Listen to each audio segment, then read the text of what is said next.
In 2009, Canada was the only vote against condemnation of Israel, voted 33-1 in favor by 47-member United Nations Human Rights Council, 13 abstentions for all European Union countries. Another first was not too long ago. On June 6, 2014, Canada became the first country in the world to be in violation of international law of citizenship by enacting Bill C-24. We at the Palestinian University strongly believe that all the people's struggle must support each other in the sense of international solidarity. We also believe that our solidarity with Palestinian people is of extreme importance to develop our struggle. The Eastern Defense Committee is an anti-racist, anti-imperialist, and democratic people's organization active since 1973. We have always believed and said out loud that Zionism is racism. We demand that Israel must immediately cease its attack on the people of Gaza, lift the illegal blockade, stop the apartheid in the occupied West Bank, and recognize the right of the Palestinian people for their homeland, which has been denied to them since 1948.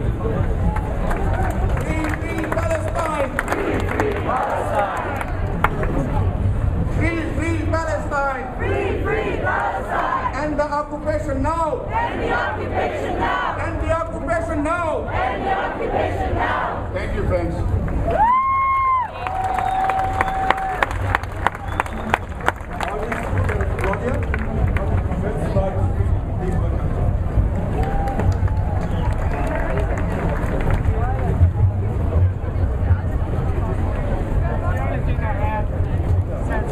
Greetings, sisters and brothers. It's an honor to be standing here in front of all of you in solidarity with the people of Palestine. It's an honor also to be standing here with you in Coast Salish and City territory, and we feel very honored and we feel very grateful to be part of this large community that has been welcomed at First Nations here in Canada to form a strong community in solidarity for social justice here and abroad, and particularly today for the people of Palestine. I also bring you greetings from the organization that I work with, from Red Sparks Union. We work in solidarity with social justice and liberation movements here in Canada and internationally abroad. And as a member of the Latin American community, as a Chilean that came to this country at a very young age, where the largest Palestinian community outside of the Middle East call itself Home in Exile resides, and in Latin America, where 17 million people call themselves descendants or direct people of Palestine and the Arab world. We have a strong movement in Latin America, strong ties of unity and brotherhood with the people of Palestine.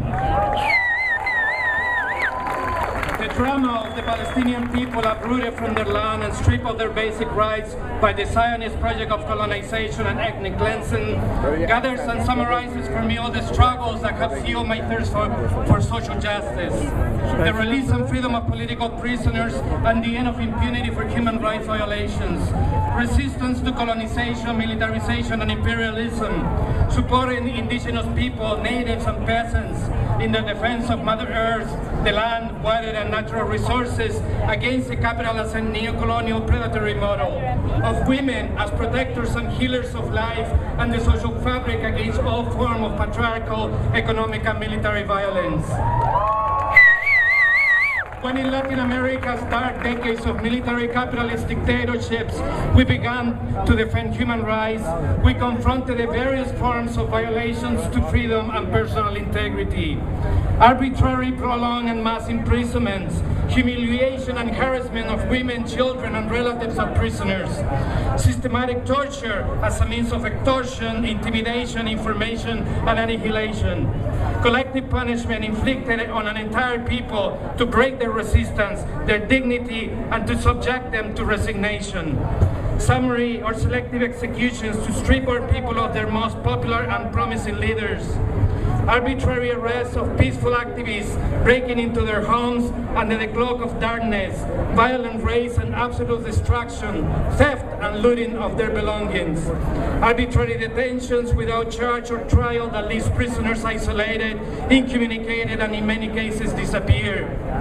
Military courts sentencing adults and children for the simple crime of opposing oppression without any of the guarantees of due process. The militarization of everyday life, abuse, and personal impunity that encourages the addictive cycle of never-ending crimes against humanity. I am referring to the dark decades of the 70s and 80s in Latin America, when most of the major international human rights treaties were not yet in place, nor the moral conscience of humanity on their importance, let alone the communications technology that today allows for broader access to information and timely knowledge of these atrocities. This is why it is so intolerable that today those same crimes are committed in plain sight and knowledge of the international community by the Zionist state of Israel, with the support of the United States and its vassal Western governments, systematically ignoring for 66 years all United Nations resolutions and all international human rights law and human rights treaties, resulting in thousands of Palestinians assassinated, injured, incarcerated, and tortured, including children and women, and the displacements of millions from their ancestral lands, added to the cruel siege of Gaza, and today the scorched earth's inhumane assault on the courageous people of Palestine. As a Latin American, I find another similarity within the Palestinian tragedy and what we experienced in those dark decades, that these mass crimes committed by the repressive forces were not the result of war, where two armed sides confront each other, but a system of annihilation planned and executed from the institutions of the state's apparatus, which we call state terrorism. This is precisely the false narrative of Western media, which has always presented what they call the Israel-Palestine conflict as a war between two sides equally responsible for the violence and the inability to reach a negotiated solution. And that in the best case scenario, when all the weight is not simply loaded on the intransigence of the Palestinians. This is false symmetry. This false symmetry is usually enhanced by the stereotypical image of the Palestinians as terrorists with covered faces and torso wrapping explosives or with automatic weapons in hand. Not a few even try to present it as a civilized and religious conflict between East and West, or between Islam and the Judeo-Christian world. However, there is nothing more asymmetrical than the two opposing sides in this long occupation. For starters, you can never equate the oppressed with the oppressor, the occupied with the occupier, and give them the same responsibility. On the one side, we have a state with every imaginable military resources, and on the other, a people, the vast majority of them unarmed, chased and cornered, clinging fiercely to their land. While Israel has a staunch ally in the mightiest power of the world, from which receives billions of dollars annually in military aid, and is itself the first nuclear power in the world, has a place in the United Nations and an economy which is 3 times that of all neighboring countries together, including Egypt, and dominates the narrative in the world's public opinion, posing as a victim. The Palestinians have no state, never had a time, never had an army, let alone sophisticated weapons, have a total subordinate economy and 50 times smaller than that of Israel, and now have only 12% of what was the original territory of historic Palestine. Meanwhile, Israel maintains absolute control over the Palestinian lands, borders, its air and sea space, as well as its telecommunication. So what can we do now? We can resist. And as our brother Sid said, since 2005, social activists in Palestine have promoted the BDS movement, boycott, divestment, and sanctions as the most effective international strategy to force Israel and to end the system of occupation, colonization, and apartheid, and to respect the decisions of the United Nations. The Palestinian people know that they cannot count on support of governments, but they trust that the people organized can press on and demand the adoption of measures in that direction. The BDS movement have achieved significant success in a few years, especially in the economic and cultural boycott. So we must clench our teeth and channel our anger and overcome our feelings of impotence, mobilizing without delay, so that in every corner of the planet, the voices of those who condemn this massacre and refuse to be part of the complicity of silence are heard loud and clear. Gaza is not alone. Everybody today, more than ever, we are all Palestinians. We are all Palestinians. We are all Palestinians. Thank you.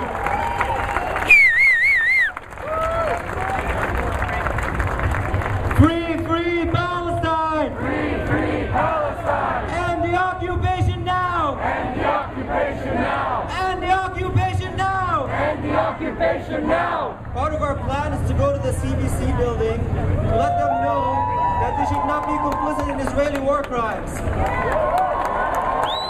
But in order to do that, we have to start marching now. So please, we're going to let the gigantic flag be at the front, and then the banners, and then we're going to march after them. Okay? Flag, then banners, then us. And we need kids to make some banners as well.